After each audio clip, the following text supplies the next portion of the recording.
a lot different than it does today. And you can see by our camera shot out here that it's quite full of a lot of neon signs. Also some porcelain signs, but mainly neon signs, because John has decided to fill it up with lots of neon signs. And also, this is an open house out here today, as I mentioned earlier, and $10 per person to get in, no children under 12. It's cash money only, and John matches that $10 per person to the charities out here in Brookshire. So now that we got all that out of the way, continuing on with the HEMI Hideout story. So the reason that there aren't all the cars in here because it needed to make room for some tables and chairs because we have Lupe Tortilla. The truck is out there. The truck is out there. So breakfast tacos are available for purchase. And there's also a club coming. I think the Northside Mustang Club is going to get here. And it's an open house for everybody else, too. And that means you. So we'll be here till noon, noonish, 30-ish, something like that today. Yeah, maybe through Tuesday. Oh, God, I can't do that. But we'll try anyway. We're sorry a little bit late getting on this morning because we've had some equipment issues. Technical difficulty? Is that your stupid computer that did all that? Yeah, we were on the wrong setting for all the settings that we have to set. Okay. And I think that we should set it up so that when we set up, we don't have to set up so many settings on the future. Yeah, theoretically. Yeah. Well, we try to do this little test at about 30 minutes before the show starts in earnest. Well, that's Remember when Ernest, fun don't you? Yeah, fun of any glitches. He just left. Ernest. In Ernest fact, our Tubb. board is empty now, too. Exactly. So since we don't have Brienne talking to us today from Mecum Auctions, I can tell you that this is the final day of Mecum Auctions out at NRG Center, and they've been generous and bought some time with us. And we were going to have them on this morning to talk about how the auction is going. Have you watched any of it? I have not. I have not either. It's so funny because the auction is a Thursday, Friday, Saturday event. And sometimes they do Sunday, but not in Houston. We found that out in the last interview that we did with them. And so usually Sunday is the big day. Yeah. And we always watch Mecum Auction as it's been recorded, and we get to play back after it's over with because I'm not available on Thursday. Yeah, and we didn't attend this year, a live walkthrough or whatever there this year, so a little different. But at any rate, you can always go to mecumauctions.com and get the latest and actually get a live feed from there, I think, as well. But that's going on at NRG Center most of the day today. And we hope that you'll get a chance to look over some of the cars. I was bragging to one of my friends this week about the fact that there are cars there that you wouldn't touch with a 10-foot pole. Matter of fact, they got 10-foot pole marks all over them. But there are some other cars there that are really choice cars. And they go through, I can't afford that. Oh, you don't cut yourself short. Yeah. Because, raise that hand. Get that bid in. Well, not only but everybody thinks that, okay, well, where's the bidding going to start on that $50,000 car? Well, it's not going to be $50,000.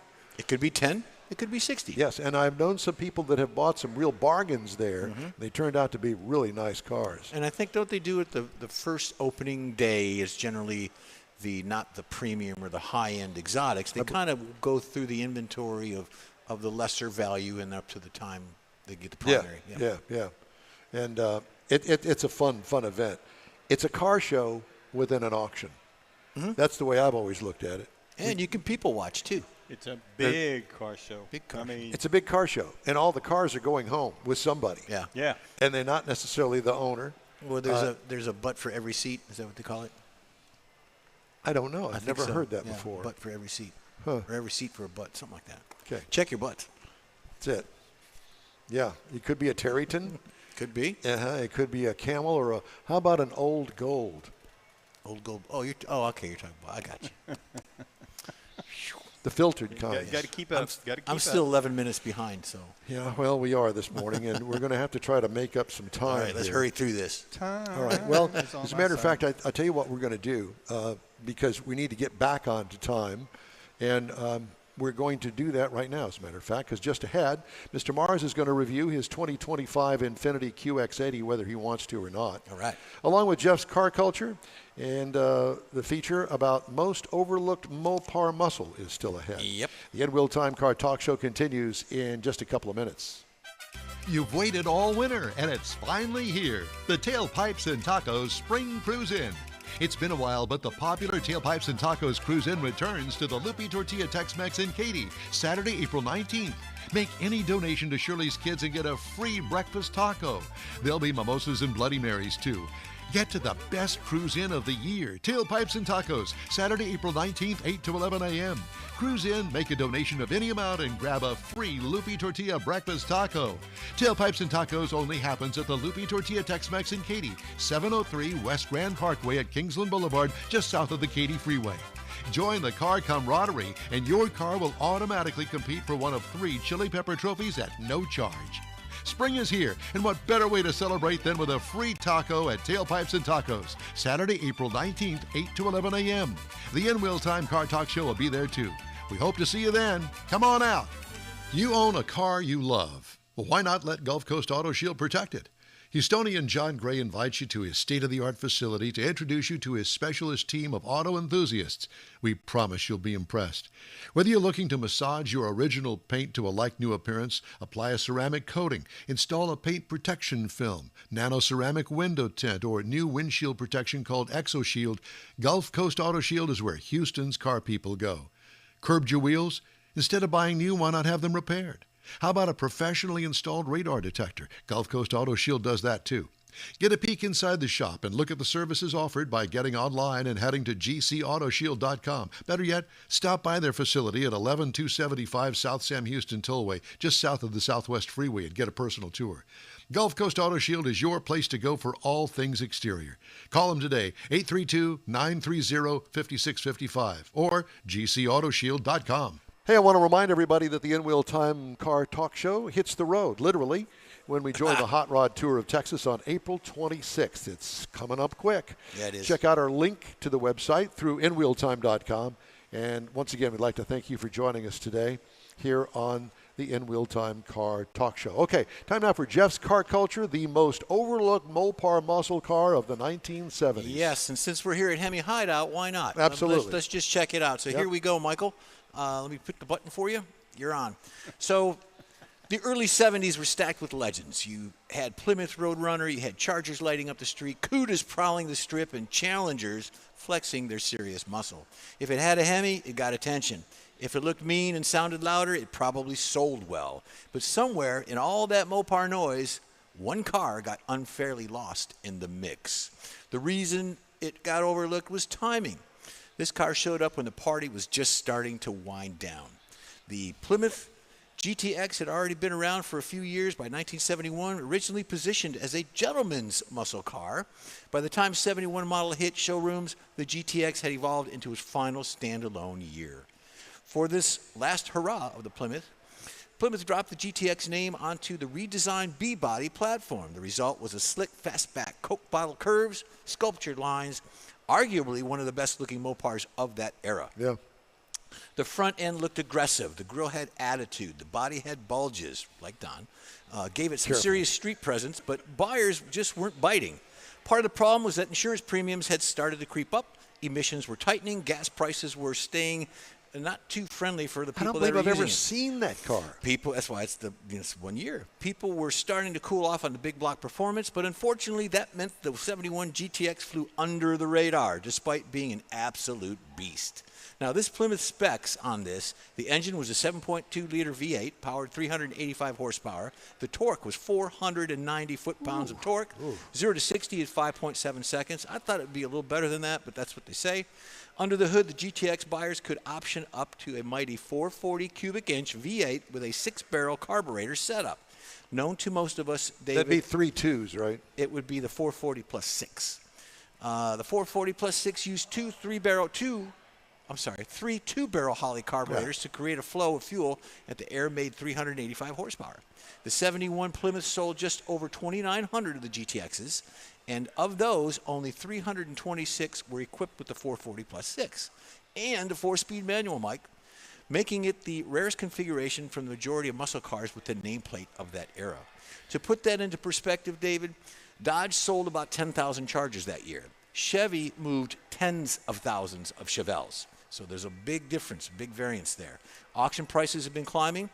71 GTX might go for about 50 to 80 grand. A properly restored 440 plus 6 version can easily clear 150.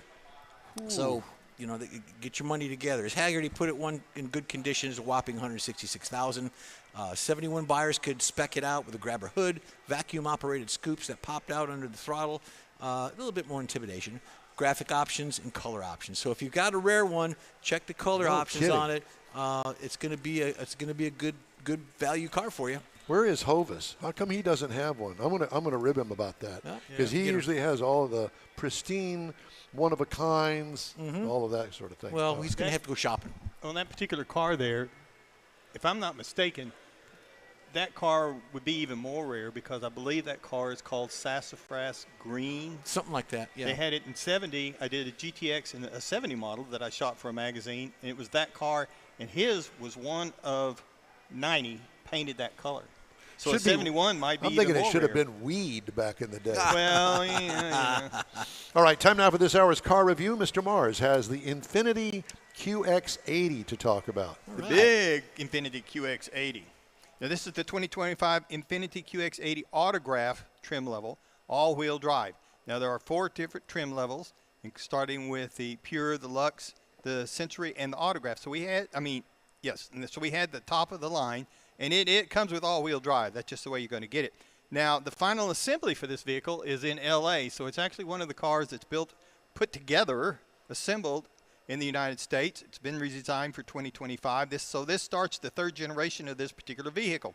And again, we were talking about the Autograph, all-wheel drive. Comes with a standard 7-passenger.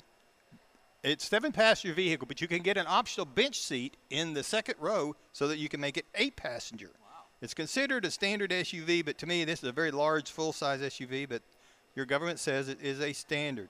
Now, outside, you're going to find a very large, distinctive grille. Got sharp LED headlights on it. Got a auto-folding, heated outside mirrors. Got roof rails on it. Got a motion-activated liftgate, panoramic moonroof, not a sunroof, but a moonroof. And this is just a big vehicle. 22-inch wheels contribute to the luxury SUV look on it and the stance on it. Now, inside, you're going to find quilted leather upholstery. That too. Front seats are heated, ventilated, and massaging. The second row, another set of captain's chairs, are also heated, ventilated, and massaging. The third row is heated as well. And there are touch screens back there for the passengers to use. Up front, you're going to find a 14.3-inch center touch screen. You're going to find the digital instrument cluster for the driver as well as a heads-up display. And it's got that digital rear view mirror that I think just about everybody ought to go to. Just a much nicer view of what's behind you, even with a lot of people in the back. I like it. Technology, it's wireless phone charger. Got a Google Apps in it, which gave me some issues because I like Apple CarPlay and I had to adapt not very well. Android Auto. Now, it did have the 24-speaker clips. Apple. Yeah. 24-speaker clips audio system. Now, that meant that in the headrest, it's got 2 speakers, one on each side of the driver's head. And it's very nice when you're talking on the phone because it puts that phone conversation much easier But to hear. you still ignore them anyway like you do us here on the show. Well, but He's got you blocked. Yeah, you just blocked. The worst part is it's so much bigger to put that in there. It's already a big headrest. It's bigger. If you're trying to look to your side, like we were taught to drive that way, look back, You're can't old. see. Has anybody told you that? Yeah. Not in the last 5 minutes. The other thing we had, I wanted to point out, we had the optional umbrella holder at $355. Yes. Dang. $355. Here, hold this. Yeah. Up under the hood, we had a 3.5-liter V6 twin turbo, which is the only engine that's available. Up to, because it's a variable compression on the turbo, it's up to 450 horsepower, 516 pound-feet of torque, backed by a 9-speed automatic. So this vehicle can tow up to 8,500 pounds. Now, the EPA says in the city you should be looking for 16, highway 19, combined 17. Now, I drove 433.5 miles in this vehicle, got 18.7 overall. I was very happy with that.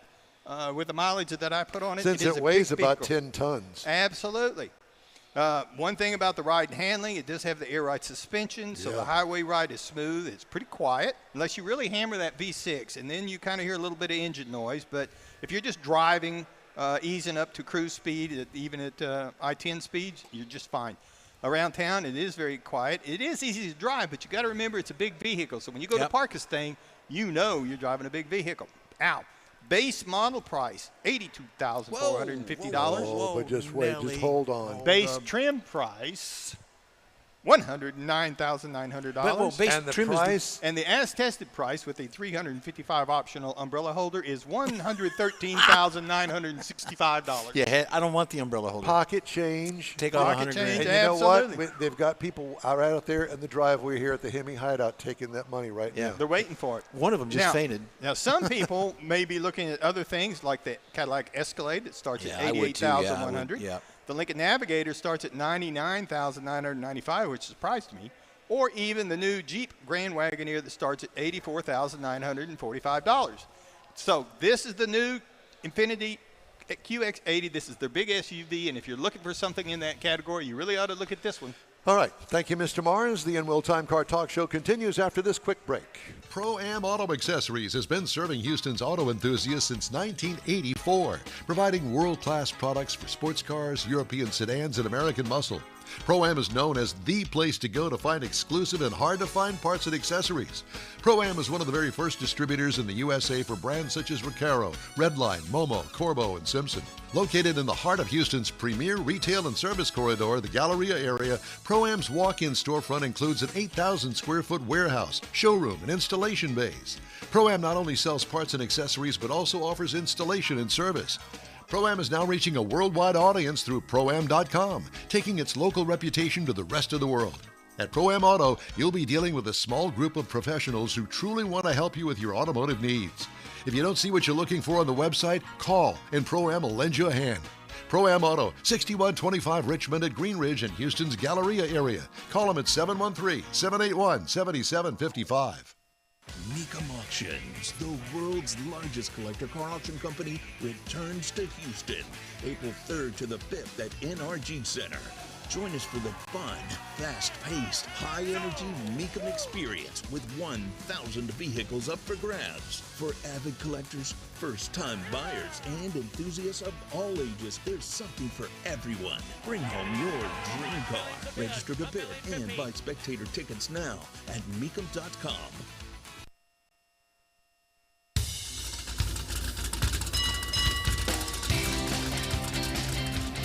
From the fabuloso HEMI Hideout in Brookshire, Texas, USA, it's the In Wheel Time Car Talk Show.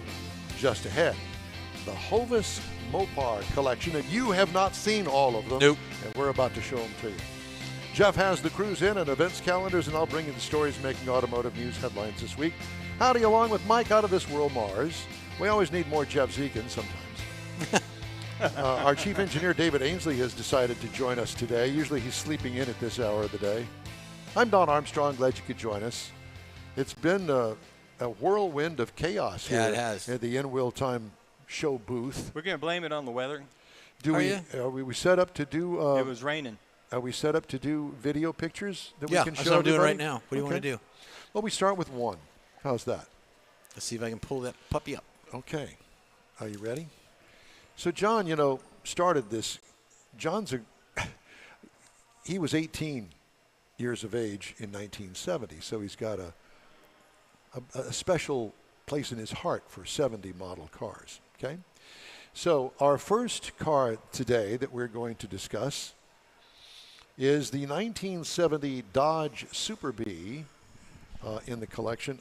Is it in here today? I don't know as if it is or not. I see a yellow car over there, but it may or may not be it. Anyway, It's back there. it's called Banana Yellow exterior with a black interior. This has a 440 six-pack, 440 cubic inch V8, 3 two-barrel carburetors, and the N96, not mask, but hood scoop. Just thought I'd throw that out there.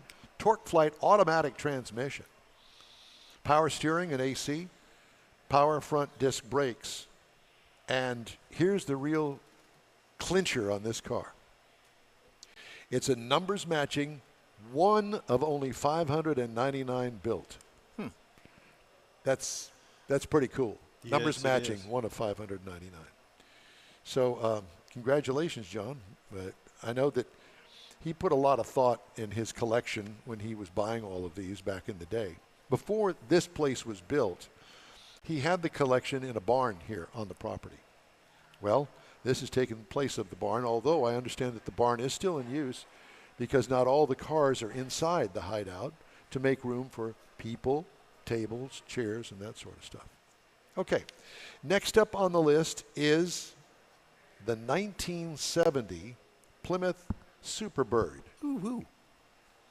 Now, this one kind of changed the landscape of NASCAR because it's got that big, weird nose on the front of it and that great big, sticks way above the roof line, rear spoiler on it, along with plenty of power and everything. If you see this car in person, you go, man, that's really weird looking. But boy, I'll tell you what, it certainly got the attention of NASCAR Oh, it because did, it yeah. won all of the races that it was in. It was truly amazing. And then they banned it. Yeah, they banned it. Yeah, Yeah. They tried to make some changes to Accommodate it, but Yeah. no. didn't happen. And then it was kind of like the very first car that really worked on the aerodynamics of the cars.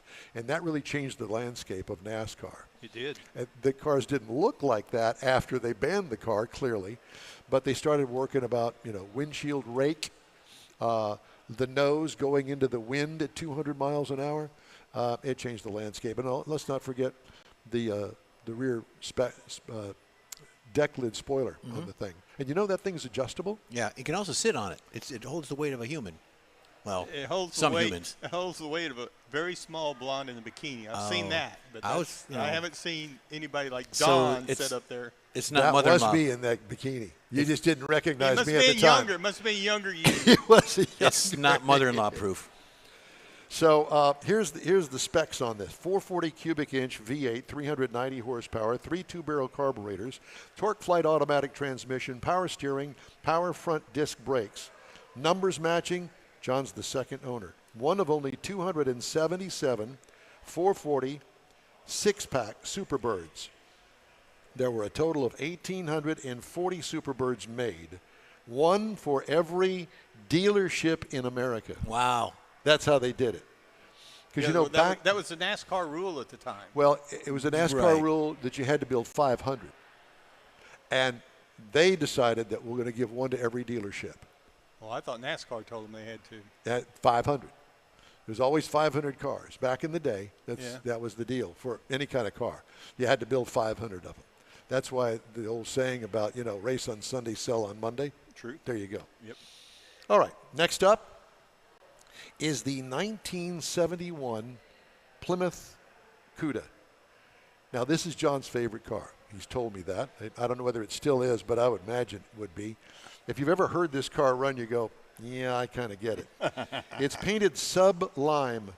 Get it? Sublime? Sublime, pearl green exterior with a black interior.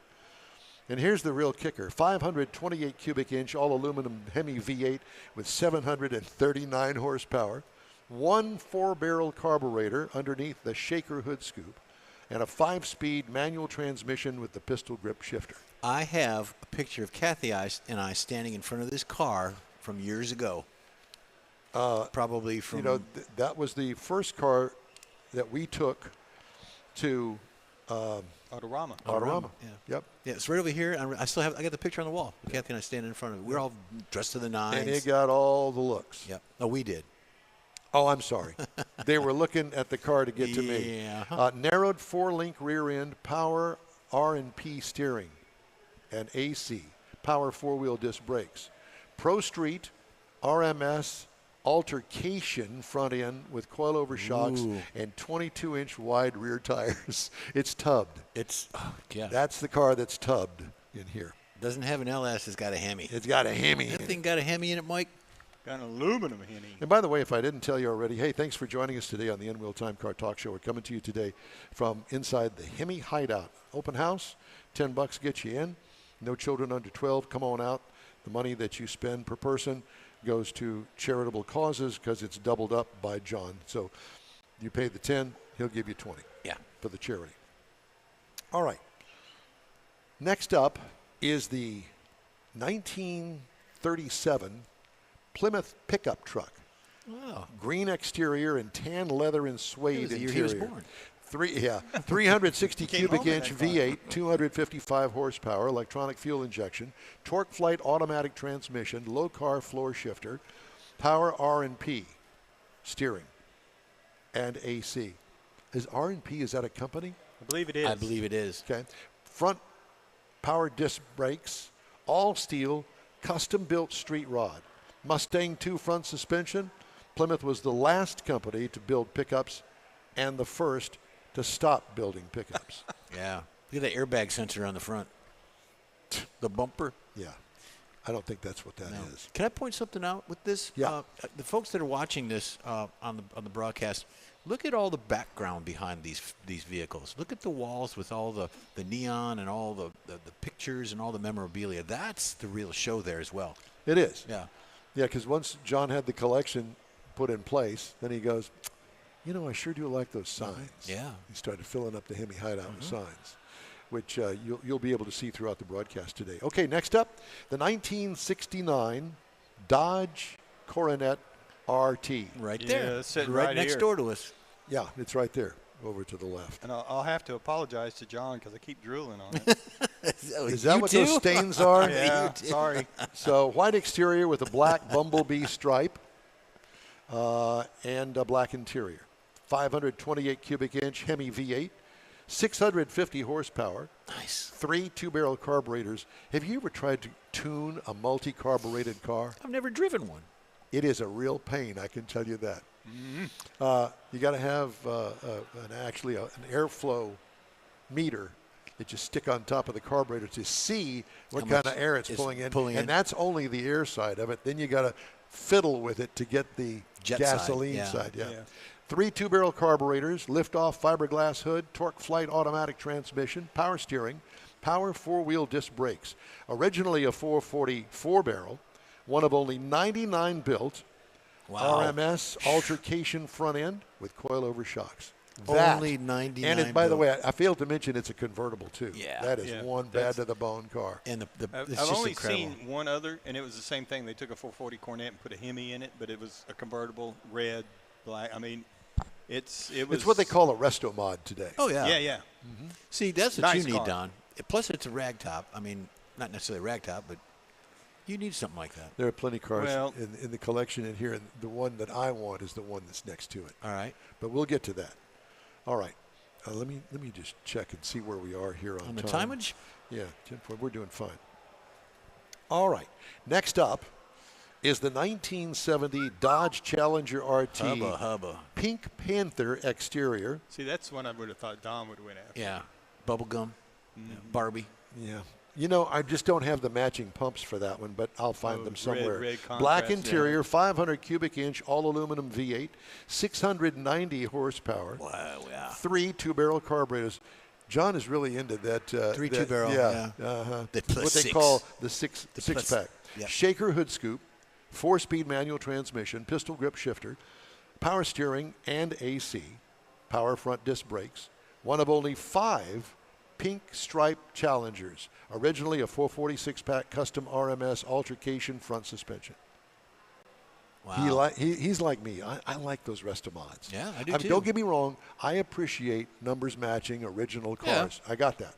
But I'm drawn to the Resto mods. Well, sometimes you can't have all that, and you want the vehicle, but you didn't find the car with all of the numbers matching, so you got to adapt.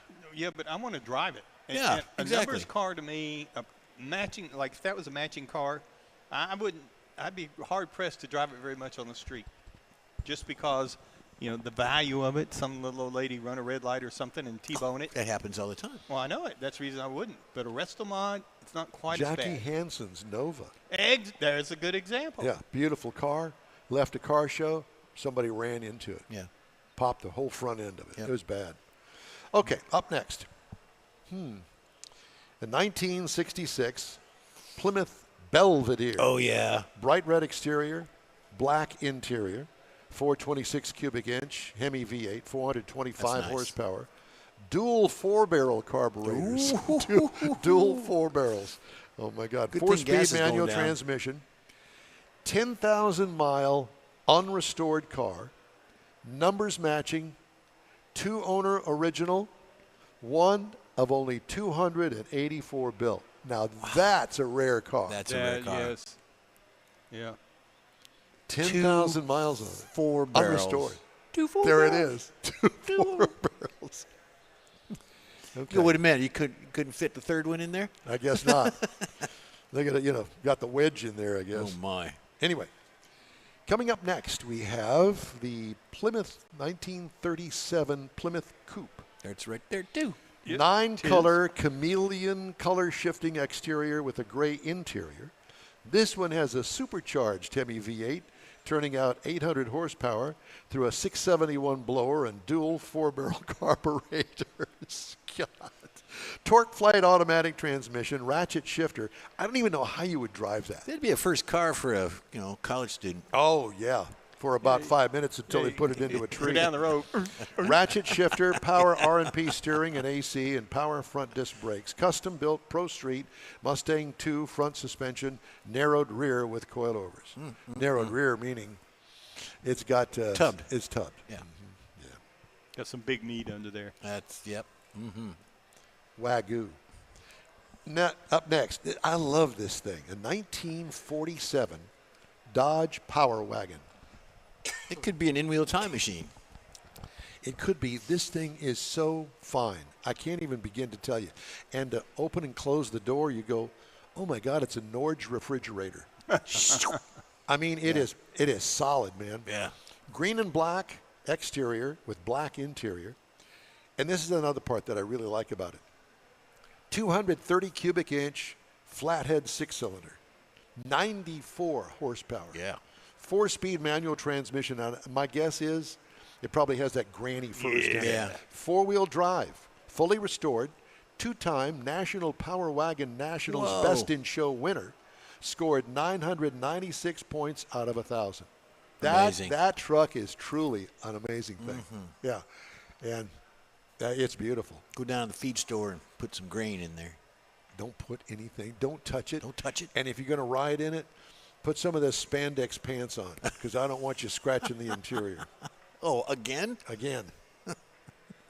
Okay. Up next, we've got the 1970 Plymouth Roadrunner Another convertible. in violet. Is it violet? Can you tell? Kind of. Doesn't look Because like the pink violet. one's next to it. All right. Well, I don't Looks know. almost Are these in orange order? and I mean, whatever. This is good. Yeah. Exterior with a white interior, 440 cubic inch V8, 390 horsepower, 3 2-barrel carburetors again, air grabber hood, yeah, it's got that. Torque flight automatic transmission, power steering, power front disc brakes. Numbers matching. One of 34 convertibles made with this engine combo, and only 2 of those were in this color combination. Wow. Stolen and then recovered after 25 years underwater on a river bottom. No way. Yeah. Wow. Because you That's know, a story. because you know what that would look like once you pulled it out of there after 25 years? Swiss cheese. Yeah. I don't know. Oh, come on. Fresh water? Yeah, but if it doesn't have the air, and if it gets a good covering of silt on it, I really don't think. If you look at some of them they pulled out when they find these bodies and stuff. You know what happens when you die? You don't live anymore. Not yet. Yeah. Well, you probably just kind of melt away into nothing, and that's what that would be. I'm going to be stuffed. Stuffed, Yeah, I'm going to good. be stuffed. Yeah, John's got a place right over there in Well, the yeah, I'm corner. going to be behind the steering wheel. All right. Last car for this segment because we're going to carry it over to the top of the next hour when John can join us. This is a 1970 Super Bee Go Mango exterior with black bumblebee stripe with black interior. 426 cubic inch HEMI V8. You notice he doesn't give any miles per gallon on this. No. 425 smiles per his smiles, yeah. 425 horsepower, dual 4 barrels, carburetors, N96 Ram Air hood, torque flight automatic transmission, power steering, power front disc brakes. Numbers matching original. Get this. One of only 32 engine color combos made. Wow. Only 4 known to still exist in the Chrysler registry. And this one is one of them. That's it. Wow. Yeah. Isn't that cool? Yeah. Okay. So I've got more, and we're going to get to those after a break. No, we're not. We're going to pause the run-through on these. Okay, what number is this one? The one that's coming up. The one that's coming up will be car number 12. Okay. Okay. So we're going to get out of this for now. We're going to get out of this for now because we need to take a quick break here, and we're going to some other stuff we've got to get done, including the cruise in and events calendars and the headlines. Okay? Mm-hmm. Hey, we hope you're going to join us on the Hot Rod Tour of Texas. More of that coming up. Jeff has the cruise in and events calendars coming up, and I'll have the stories making automotive news headlines this week. Thanks for joining us on the award-winning In Wheel Time Car Talk Show, coming to you today from the HEMI Hideout in Brookshire, Texas. We'll be back after this break. You've waited all winter, and it's finally here. The Tailpipes and Tacos Spring Cruise In. It's been a while, but the popular Tailpipes and Tacos Cruise In returns to the Loopy Tortilla Tex-Mex in Katy, Saturday, April 19th. Make any donation to Shirley's Kids and get a free breakfast taco. There'll be mimosas and Bloody Marys, too.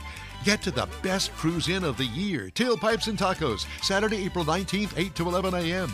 Cruise in, make a donation of any amount, and grab a free Loopy Tortilla breakfast taco.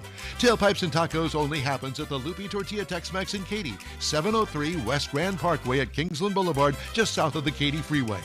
Join the car camaraderie, and your car will automatically compete for one of 3 chili pepper trophies at no charge.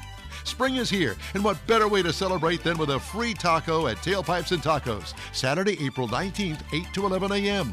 The In Wheel Time Car Talk Show will be there too. We hope to see you then. Come on out. You own a car you love. Well, why not let Gulf Coast Auto Shield protect it? Houstonian John Gray invites you to his state-of-the-art facility to introduce you to his specialist team of auto enthusiasts. We promise you'll be impressed. Whether you're looking to massage your original paint to a like-new appearance, apply a ceramic coating, install a paint protection film, nano-ceramic window tint, or new windshield protection called ExoShield, Gulf Coast Auto Shield is where Houston's car people go. Curbed your wheels? Instead of buying new, why not have them repaired? How about a professionally installed radar detector? Gulf Coast Auto Shield does that too. Get a peek inside the shop and look at the services offered by getting online and heading to gcautoshield.com. Better yet, stop by their facility at 11275 South Sam Houston Tollway, just south of the Southwest Freeway, and get a personal tour. Gulf Coast Auto Shield is your place to go for all things exterior. Call them today, 832-930-5655 or gcautoshield.com. Okay. Hey, I want to remind you again about the upcoming Hot Rod Tour of Texas. We're going to go on it, and we'll be broadcasting on the Saturday of April 26th from the Spindle Tap Brewery right here in Houston up on the city's north side. I bet you've never heard of it. I bet you've never been there. We invite you to join us. It's a very different place in a bizarre location that you'd never guess in a million years, but it's really a cool place. That's a real honest-to-God brewery. And you're going to love it. I promise you that. Thanks for joining us today here on the In Wheel Time Car Talk Show. Time now for the Cruise In and Events calendars. Jeffrey? We sponsored by anybody? No. Okay. Just making sure. We've got next weekend Wharton Cruise Nights. This is you can sponsor us, though, if you'd like. Okay. Well, I'm sponsored by Need More Jeff. Saturday night, hang out with the old and new friends with their cars, bikes, trucks, all that good stuff. Bring a tricycle. They don't care. From 6 p.m. to whenever, it's the Wharton Cruise Night at Domino's Pizza, 309 East Bowling Highway in Wharton, Texas. Again, from 6 p.m. until whenever at the Domino's Pizza. Then you got Octane and Espresso.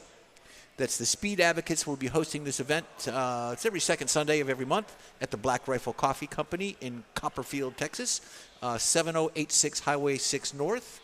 And then we've got one next weekend. We're supposed to have some Mustang people here.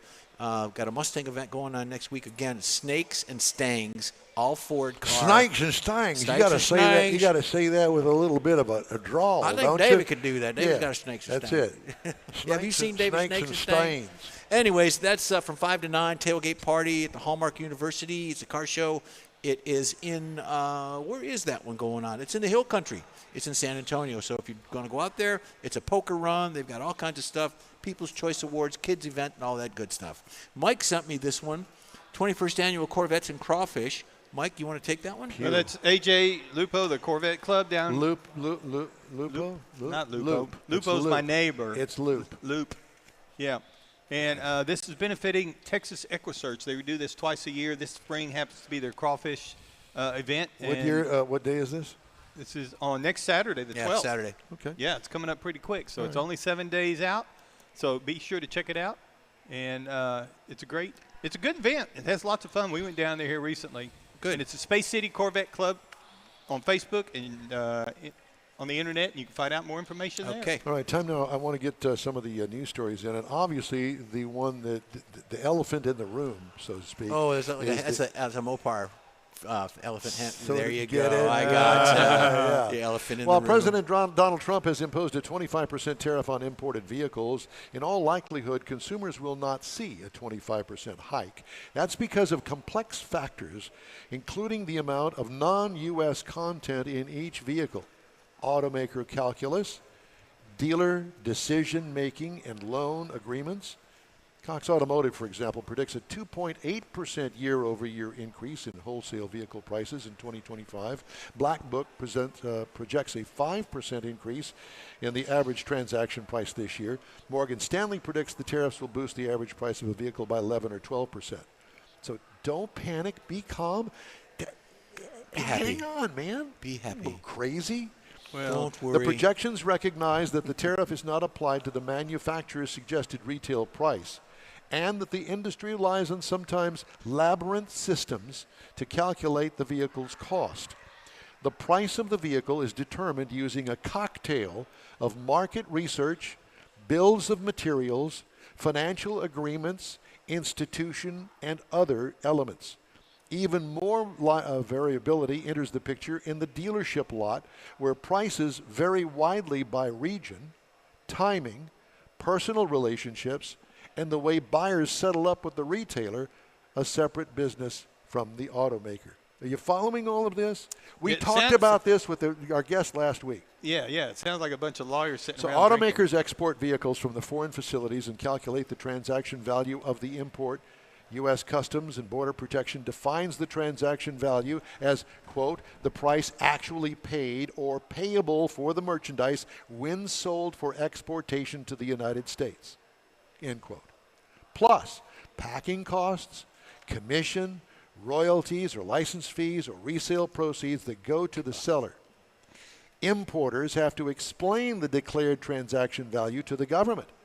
Even if an actual sale does not take place, as in the case of foreign automakers with domestic subsidiaries, companies follow rules from the Treasury to calculate the transaction value of goods going across the border. The rules rely on a principle that transactions be valued as if two unrelated entities were involved. For vehicles imported from outside of Canada and Mexico, the automakers, who are the importers, will be paying the government 25% of the total transaction value. For imports from Canada and Mexico, which are captured by the United States-Mexico-Canada Agreement, I know you've heard about that, automakers will be given the opportunity to certify their U.S. content and systems will be implemented such as that 25% tariff.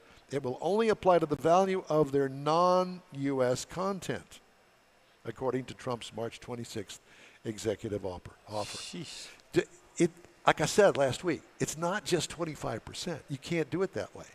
That's why I said to you about these guesses as to how much the price of a car is going to go up. 2.8%, 5%, 11 or 12%, not the 25. Because cars aren't made like they used to in our era. You're right. You know, all of this stuff wasn't produced here in the United States. Even cars that are actually assembled here in the United States, they get glass from China.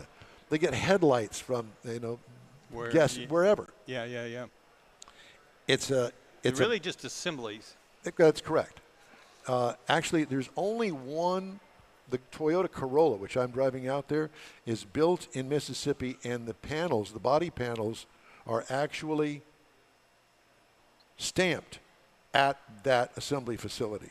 That's the only one that I know of. Because usually the body panels are stamped somewhere else, and then they get sent to the assembler. A different kind of factory to do all that. It's a bizarre labyrinth of stuff that you never know really what's going on. I've got more of this to tell you about. Automotive News put that together, and I thought that kind of really tries to explain it because it's difficult to understand. Well, the good news is Jeff's got a camera going on the HEMI Hideout, so they got something to look at while we talk about all this Nastiness. Yes. Yeah.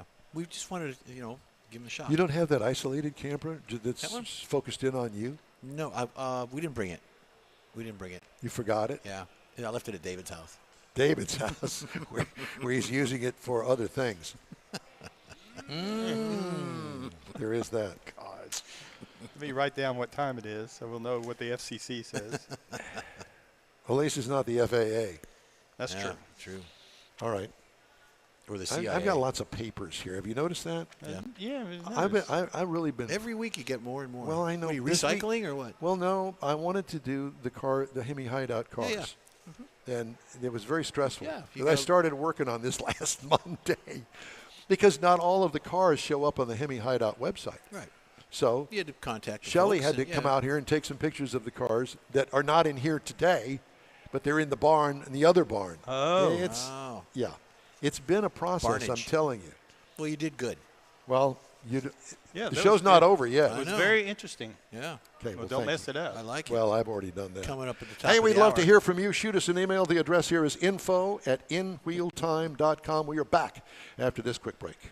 Pro-Am Auto Accessories has been serving Houston's auto enthusiasts since 1984, providing world-class products for sports cars, European sedans, and American muscle. Pro-Am is known as the place to go to find exclusive and hard-to-find parts and accessories. Pro-Am is one of the very first distributors in the USA for brands such as Recaro, Redline, Momo, Corbo, and Simpson. Located in the heart of Houston's premier retail and service corridor, the Galleria area, Pro-Am's walk-in storefront includes an 8,000-square-foot warehouse, showroom, and installation bays. Pro-Am not only sells parts and accessories, but also offers installation and service. Pro-Am is now reaching a worldwide audience through Pro-Am.com, taking its local reputation to the rest of the world. At Pro-Am Auto, you'll be dealing with a small group of professionals who truly want to help you with your automotive needs. If you don't see what you're looking for on the website, call and Pro-Am will lend you a hand. Pro-Am Auto, 6125 Richmond at Green Ridge in Houston's Galleria area. Call them at 713-781-7755. Mecum Auctions, the world's largest collector car auction company, returns to Houston, April 3rd to the 5th at NRG Center. Join us for the fun, fast-paced, high-energy Mecum experience with 1,000 vehicles up for grabs. For avid collectors, first-time buyers, and enthusiasts of all ages, there's something for everyone. Bring home your dream car. Register to bid and buy spectator tickets now at Mecum.com. From Hovis's HEMI Hideout in Brookshire, Texas, this is the award-winning In-Wheel Time Car Talk Show. Just ahead, we visit with the man and the proprietor of the HEMI Hideout, Mr. John Hovis. We're going to have more of John's Mopar collection here on the radio, so we won't bother you folks that are in here with that unless you want to, and you can come down here and hear about them. I'll give you my thoughts on driving the 2025 Toyota RAV4 SUV. And Jeff has the Motor Minute on this segment of the In-Wheel Time Car Talk Show. Howdy, along with Mike out of this world, Mars. We always need more Jeff Zekin. Over here we have David Ainsley. Yeah. I'm Nod Nordsma, and we're so glad that you could join us Nice today. to meet you. Yeah. Nod Nordsma. No, Nod Nordsma. You've never heard that before? I had a neighbor, Nod but Nordsma. he wasn't named that. He wasn't named that. He was named something else that we something really else. don't want. We don't No, want to we don't wanna repeat. know. Nobody's Nod named Nordsma. No, Nod Nordsma is Don Armstrong backwards. Yeah. Oh, okay. yes, I'm So- on Hobbs. What are you? On Hobbs. On Hobbs. Welcome. Yeah, exactly. So joining us now is the man, the myth, the legend, John Hovis. And we're going to introduce John not only to our radio and television audience, but we're also going to introduce him to the people that have arrived here today. A lot of the people have never been here before. I was talking to a guy, have you ever been here before? No, I've never been here before. I said, well, I love this place. It speaks to all of us, John. Congratulations. indeed. Yeah. So we love to have new people here. Welcome, everybody, to HEMI Hideout. It's a pleasure to have everybody here. A little bit of a slack group. I think the weather kind of scared most people away. trying to get this where everybody can hear me. But anyway. We can hear you. So, the whole concept of the HEMI Hideout kind of evolved, did it not? Because you had your collection in a barn over here. You're fine. Okay. You're fine. We had this collection in a barn behind the building here. We wanted to build. I can't hear a thing in here. You can't? Nothing. Is his headset turned up, David? Is his headset turned up? It is? Okay. Can you hear me? Yeah, we can hear you just fine. Anyway. The collection in This the barn. was my idea of trying to build a man cave that got a little bit out of control. Yeah. But what fun we had putting this together. Now I can hear fine with the speaker here. Okay. Okay. This is a culmination of about 30 people putting heart and soul into what we've created here at HEMI Hideout. So not just me, a bunch of other people that contributed to what we did. This is what we're doing to try to stay out of the rocking chair. Keep finding this stuff. I'm out again. Now I can hear. Okay. Sorry about that. Anyway, so let me just start with this. How about this? If you look around the building here, what percentage of the signs would you say are illuminated? Anybody got a guess? Somebody right here. Somebody give me a guess right here. 50? 100. Only 7% of them are illuminated. But it looks like a lot more than that. It's an optical illusion. 324 neon signs in here out of 4,500 pieces that we collected. 15 years ago, we didn't have any of this stuff. We started collecting this stuff, building the building, and we're still on the hunt. As you can see, it's only halfway done. Look at that ceiling, totally naked up there. So it's all got to get covered. So we're on a mission to get it all done. There's a story behind everything in here. If you find one of our friends with a name tag, they can answer questions for you about anything inside this building. But it's been a fun journey to travel all over the country, gather the stuff, repair it. We have a restoration shop behind the building here you can go see. We can take you on the golf carts if you like. And the show just keeps on going. It's a lot of fun, and we get to meet a lot of nice people, and the car groups, you can't beat that. So we appreciate everybody coming out today. So one of the things that I wanted everybody to know is this is only a portion of the car collection, and we started going through all of that for the first time on this show.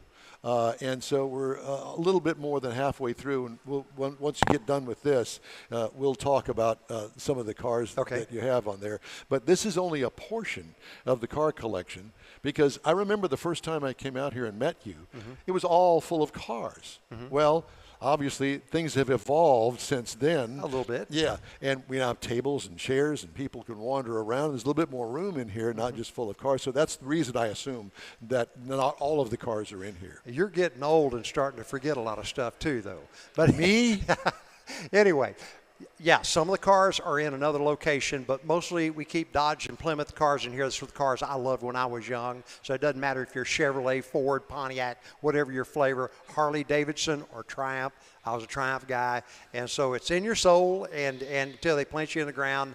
And this is all about trying to hang on to the good old days. But yes, we have other cars, a few other cars. And you kind of rotate them in and out from time to time. We do. Yeah.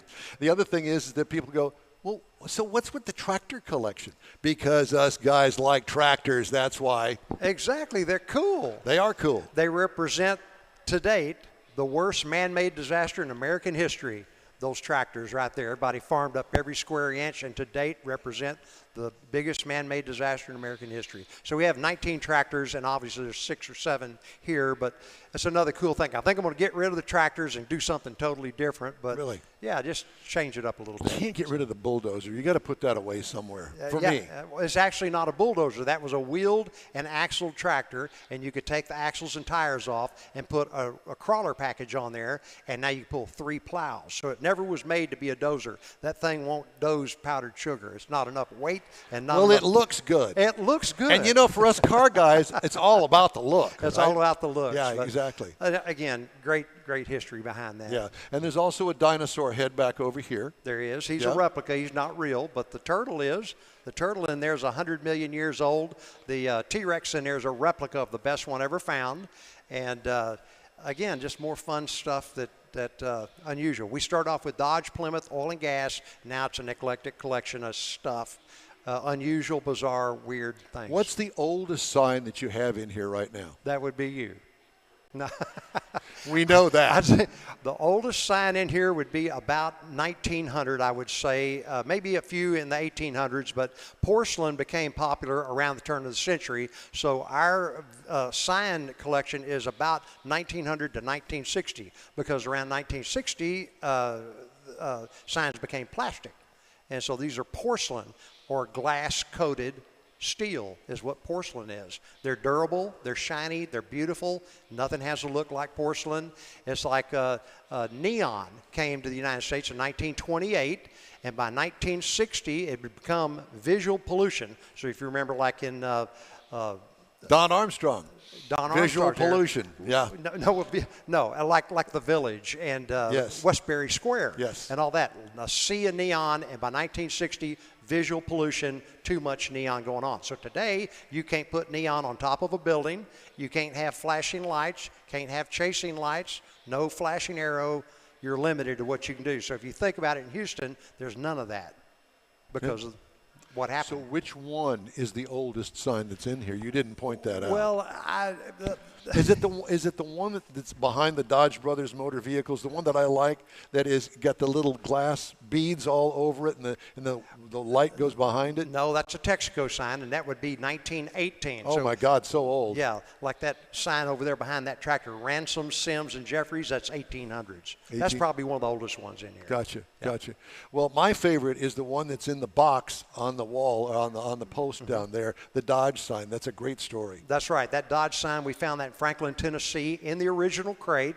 And it was in an old barn that was about to fall down, and somebody had a Dodge dealership that sign never made to, and so they had it stored for 80 years. We brought it in here, cut the slats out, plugged it up, fired right up. And it hasn't been touched since. That's right. It hadn't been touched since. Just electricity brought to it and bring it to life. One of the other things that I wanted to point out is that there's a gentleman here that was very instrumental in me meeting you, and was also instrumental in the HEMI Hideout, and I see him walking over there with a Coke in his hand. His name is Bill Seitz, and you need to tell a brief story about Bill. Well, I met Bill in the car circle, going to these car shows around town. Everybody knew Bill. Raise your hand, Bill, so they know who you are. So everybody in the car circle knows Bill Seitz, does car art for many people, and one day we crossed paths and decided we're going to kick this project off. But I always blame Bill for doing this because I kept talking about it and wouldn't do anything, and he was the reason it got initiated. We've been and blaming kicked off. Bill ever since we've known him. I'm going to blame Bill till he drops dead. Yeah, but anyway, Yeah. a lot of fun doing all this. Yeah, it is. And Bill was instrumental in it. There's a lot of Bill's art that is in here. There's one piece that's right over here with the cartoonish looking Sure. 70. Yeah, this is in this picture here, this is a 1970 Dodge Super Bee. That was the year model car I had when I was young. And so in this picture, this is a Car and Driver magazine ad, a centerfold, if you will, for Roadrunner in 1968 when it was Car of the Year. So Bill took the car out and put my car in. So there's a lot of personal touch in here, all the decorations and things around the building, like the big mosaic in the floor in the center of the building. Bill did all the artwork for that. We had a lady in San Antonio make the individual pieces, and part of the fun we had. Is there anything else that you need to explain to anybody? Yeah, how about this? Everybody thinks it's full. You can't put another thing in here. 3 months ago, we didn't have that white truck sign. We didn't have the pure gasoline on the pole. We didn't have Sorensen Greenhouse, didn't have White Star Gasoline. The windmill wasn't there, and the Teoline in the back wasn't there. So you could take all those pieces and put it right here if you wanted to. It looks full, but it's never going to be full. The other great story, John, that everybody needs to know this is the fact that there's some wood over here on the siding of inside. That story is fabulous. Okay, so my grandparents moved here from Armenia in the late 1800s and built a two-story skyscraper in Brookshire, if you will. A dry goods store down below. My dad and his brothers and sisters are all born and raised above the dry goods store. And we tore that building down about 40 years ago. And all the wood you see in this area here, the wood and paint is all late 1800s that came from that building. So a lot of family history here. Our family's been in this area for a long time. Yeah. I think it's wonderful, and you just don't find that and know somebody that's still alive. That's right. That can carry on the story. That's right. And we appreciate that for sure. Has everybody had tacos from Lupi Tortilla this morning? I know I haven't, but Well, I haven't either because you haven't bought them. I'm game. Let's go get them. He's game. But anyway, go ahead. thank you guys all for coming out. Again, we had a really slight group today, but it'll make it easy for us to talk about the items in here. See a lot of familiar faces, but we love new people coming out and sharing what we've done here. It's been one heck of a ride for me. If I could write a book on the story of chasing all this stuff. Been one heck of a ride. Yeah, and when you get home, be sure and look up HEMIHideout.com, and you'll find out more information that's on there. John and I are going to continue our conversation on the radio here. We're going to talk about the rest of the car collection. Okay, one more thing. If you would like to go back and see our restoration shop, it's right behind the building. You can go out here and get a ride on the golf carts and go see some of the projects that we've got going on. Really a cool place, and you'll meet Big Daddy back there. So anyway, thank you all for coming out today. Appreciate it. Thank you. Thank you all. All right, coming up, we're going to have a review of the Toyota RAV4, Jeff's Mopar Motor Minute, and we're going to continue with John's collection here at the HEMI Hideout. Stay with us on the In Wheel Time Car Talk Show. You've waited all winter, and it's finally here. The Tailpipes and Tacos Spring Cruise In. It's been a while, but the popular Tailpipes and Tacos Cruise In returns to the Lupi Tortilla Tex-Mex in Katy, Saturday, April 19th. Make any donation to Shirley's Kids and get a free breakfast taco. There'll be mimosas and Bloody Marys, too. Get to the best cruise in of the year. Tailpipes and Tacos, Saturday, April 19th, 8 to 11 a.m. Cruise in, make a donation of any amount, and grab a free Lupi Tortilla breakfast taco. Tailpipes and Tacos only happens at the Lupi Tortilla Tex-Mex in Katy, 703 West Grand Parkway at Kingsland Boulevard, just south of the Katy Freeway. Join the car camaraderie, and your car will automatically compete for one of 3 Chili Pepper trophies at no charge. Spring is here, and what better way to celebrate than with a free taco at Tailpipes and Tacos, Saturday, April 19th, 8 to 11 a.m. The In Wheel Time Car Talk Show will be there too. We hope to see you then. Come on out. You own a car you love. Well, why not let Gulf Coast Auto Shield protect it? Houstonian John Gray invites you to his state-of-the-art facility to introduce you to his specialist team of auto enthusiasts. We promise you'll be impressed. Whether you're looking to massage your original paint to a like-new appearance, apply a ceramic coating, install a paint protection film, nano-ceramic window tint, or new windshield protection called ExoShield, Gulf Coast Auto Shield is where Houston's car people go. Curbed your wheels? Instead of buying new, why not have them repaired? How about a professionally installed radar detector? Gulf Coast Auto Shield does that too. Get a peek inside the shop and look at the services offered by getting online and heading to gcautoshield.com. Better yet, stop by their facility at 11275 South Sam Houston Tollway, just south of the Southwest Freeway, and get a personal tour. Gulf Coast Auto Shield is your place to go for all things exterior. Call them today, 832-930-5655 or gcautoshield.com. Are we done? Are we ready? Did I press all the right buttons or the wrong buttons? Well, don't worry about it, because we'll just keep on keeping on. Welcome back to the HEMI Hideout in Brookshire, Texas, for our live broadcast here on the In Wheel Time Car Talk Show today. We've got about 45 minutes left, and while we've got John Hovis's attention, that's vodka. Do what? It is. It is? Yeah. Yeah, it's going down real easy these days. So we wanted to continue with the John Hovis car collection. Okay, let's do it. All right. So we're on what I call number 12, and that would be the 1968 Dodge Charger, Viper red exterior with black and red leather interior. That's right. 605 cubic inch, all aluminum HEMI V8, 880 horsepower. That's correct. Now let me ask you something. These cars, did you buy them in this condition, or did you restore some of them or change them? Well, we buy them all in this condition because it's my opinion you can buy these cars for half price. Yes. Oh, yeah. You can go do this, and then it's worth half what you've spent. So for me, go buy them already done. Amen. And then sometimes modify some of these cars. But this one was modified pretty nice by a NASCAR team out of Illinois. Really? Yeah. So What NASCAR team was it? I'm not sure. I didn't recognize the name. Whatever it was, I didn't recognize those guys. 1 4-barrel carburetor, 5-speed manual transmission, pistol grip shifter, power steering, AC, power 4-wheel disc brakes, hand-built all-steel custom body, custom wheels, suspension, stereo, GPS, and interior with 4-point racing harness on all 4 seats. That's right. It's a cool car. Did you ever take it out on I-10? I'll take it out to I-10. I've come to some of your car shows before with With it. that? With that, yeah. my When you were God. at Taylor High School, remember? Yes. I brought that out there. Anyway, yeah, that's a great car. It's a really spirited. You don't have to go around and be a clown in that thing.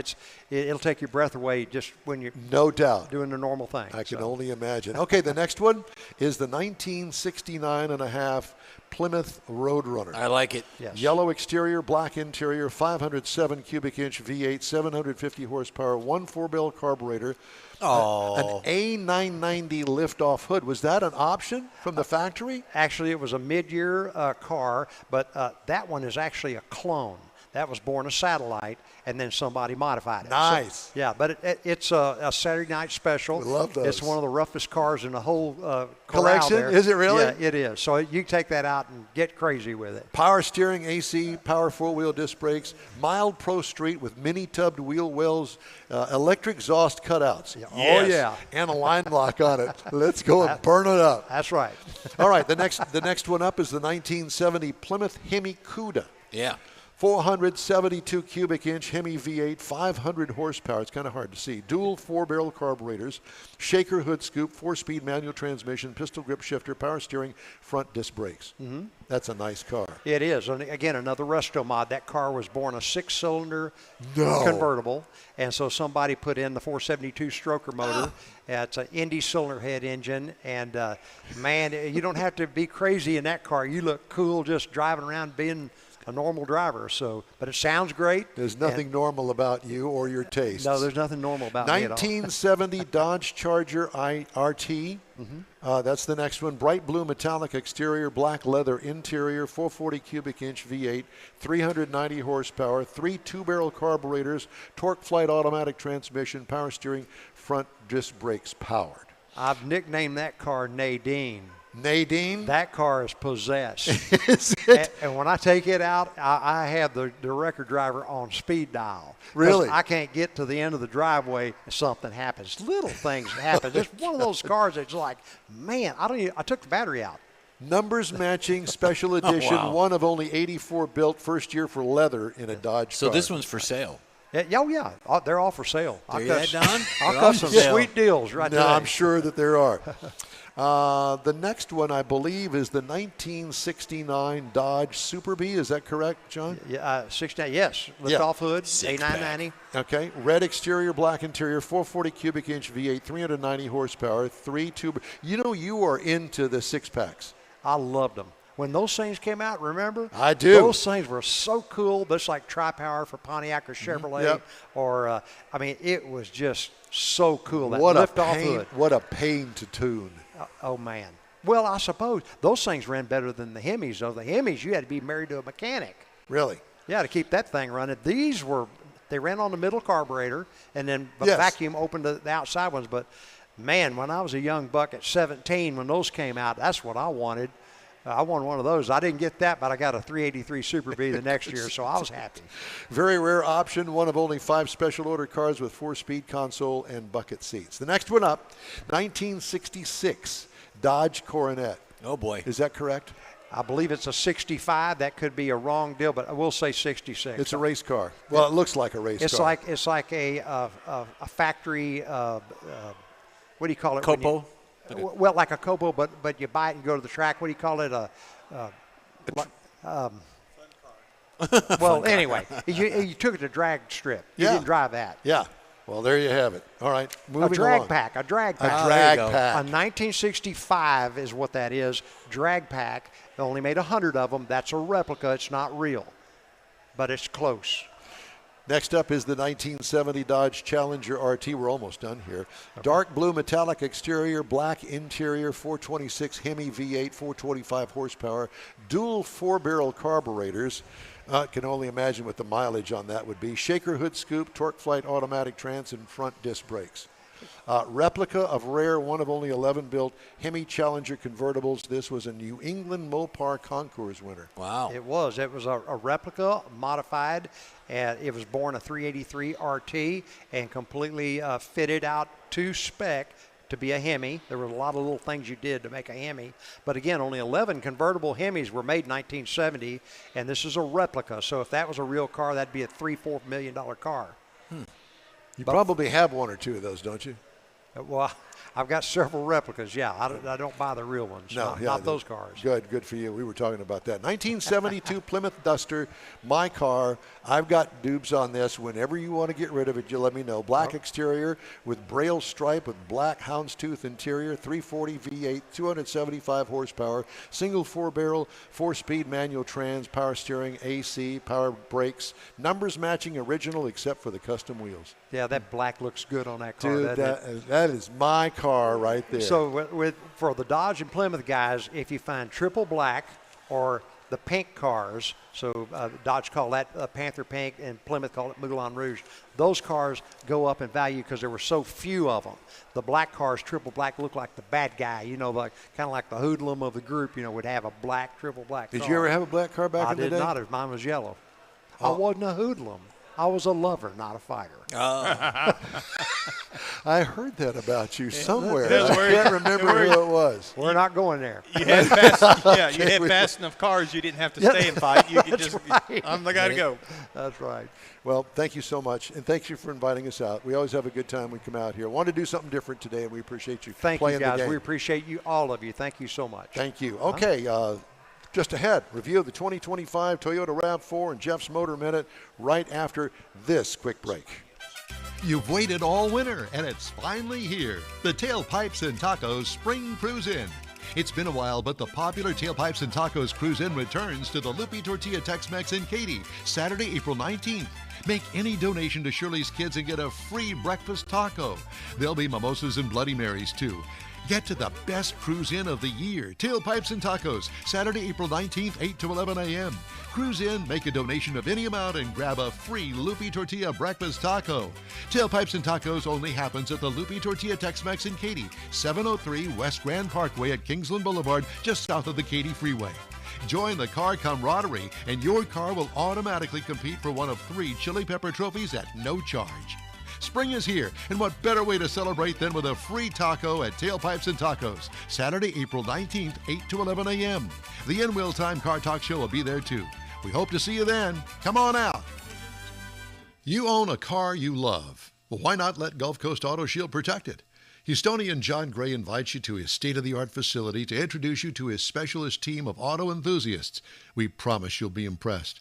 Whether you're looking to massage your original paint to a like-new appearance, apply a ceramic coating, install a paint protection film, nano-ceramic window tint, or new windshield protection called ExoShield, Gulf Coast Auto Shield is where Houston's car people go. Curbed your wheels? Instead of buying new, why not have them repaired? How about a professionally installed radar detector? Gulf Coast Auto Shield does that too. Get a peek inside the shop and look at the services offered by getting online and heading to gcautoshield.com. Better yet, stop by their facility at 11275 South Sam Houston Tollway, just south of the Southwest Freeway, and get a personal tour. Gulf Coast Auto Shield is your place to go for all things exterior. Call them today, 832-930-5655 or gcautoshield.com. Hey, I'd like to invite you to come along with us on the upcoming Hot Rod Tour of Texas, April 24th through the 27th, beginning in Victoria. We have links to the site on InWheelTime.com and InWheel Time Facebook page. Be sure and follow us. Time now for the Motor Minute. Mr. Jeffrey? Yep. Have you ever wondered how much race car drivers make? Yes. Their salaries? Yes. Well, I got the top 5s in some of these classes. So, for instance, F1, this is just at a glance. Max Verstappen makes $70 million a year. No. As a driver? Yes. Of course, that's the salary plus all of the sponsorship endorsements and things. Lewis Hamilton makes $55 million. Fernando Alonso makes $34 million. Sergio Perez makes $26 million. Are you telling us to make us want to go kill ourselves or what? No, go be a race car driver. No. And Charles Leclerc is $19 million. The NASCAR boys, Kyle Busch, $16.9 million. Denny Hamlin, $13 million. Kevin Harvick, when he was driving, probably television stuff going on, $10.9. Martin Truex Jr., 10.4. Brad Keselowski, $9.4 million A year. a year. Like baseball players. Yes. And then the IndyCar drivers. Marcus Ericsson, who also won Indy, makes $3.1 million. Pato Award, $1 million. Scott Dixon. Now, everybody knows Scott Dixon. He makes a little less than $1 million a year. Felix Rosenquist, about $500,000. And Alex Palou, who is a hot driver right now, a little over $500,000 a year. So What about the drag racers? I looked that up. Drag racers don't make a lot of money. They make an average salary of between $45,000 and $60,000 a year, but then they have all the endorsements on top of that. If they have any, Right. but they don't make a lot of money. Drag racers, they're the low end of the salary poll. I guess because the race doesn't last very long. Yeah, A to B. Funny, man. Oh yeah. Yeah. But there's a lot of them in one event. We like that. Okay, where are we going? We're going with the. We did the Motor Minute. We're Yep. going to take my car review and we're going to put it at the beginning of the bottom of the hour. Okay. Which is coming up. All right. Is that okay? That's fine. Mars, you have a problem with that? No, sir. Just making a note of where we're moving it And to. I just want to make sure I had the right setup. We're good. Well, I can't. And I then can't. David's going to sing it like 11:45. He's going to do a little. Are you? Sing. It's a solo. You sing? dance? He's a solo. You singing? He's singing. God, everybody clear the Has building. anybody mentioned our new wardrobe? No. But thank we got you. new wardrobes. Yes, thank We you, got a new Mr. wardrobe. Mars. Mr. Mars flipped the bill, and I thought it was time for us to get some of the new look. Yeah. And we've got another new look coming your way. Oh, yeah. I think we're going to debut that next weekend.